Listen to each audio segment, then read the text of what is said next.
Hey, hey, bruxinhas e bruxinhos que estão assistindo esse vídeo, tudo bem com vocês? Bom, eu espero totalmente que sim, pois comigo não passa de ótimo. Bom, meus amores, no conteúdo do vídeo de hoje estarei disponibilizando para vocês uma pastinha no Drive com mais de 10 fotos, tá bom? De wallpapers no tema de Halloween.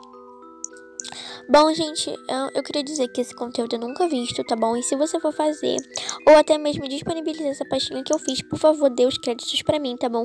Porque dá muito trabalho fazer pastinhas no Drive, disponibilizar e tudo mais. Bom, gente, vou entrar aqui pra mostrar pra vocês, né, a pastinha.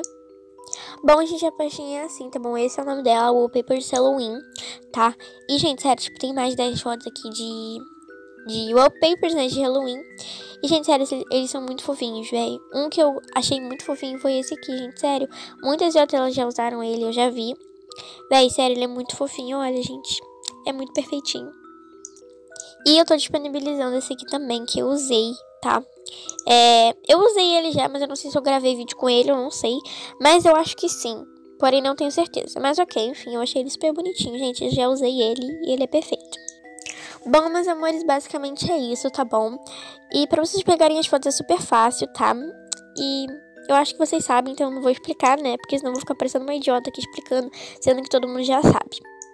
Mas enfim, gente, eu espero que vocês tenham gostado desse vídeo, tá bom? E lembrando que se você for disponibilizar, fazer esse conteúdo, ou até mesmo disponibilizar essa pastinha que eu fiz, deixe os créditos pra mim, tá bom, gente? Por causa que, senão, vai ser plágio, tá, gente? Por causa que, tipo, eu que fiz a pastinha, então, tipo, vocês têm que dar os créditos pra mim, ok? Mas, enfim, gente, se vocês gostaram, deixa o like aqui no vídeo, se inscreve aqui no nosso canal e ative as notificações para não perder nenhum conteúdo que eu estarei postando aqui. Um beijo no coração de cada um de vocês e até o próximo vídeo.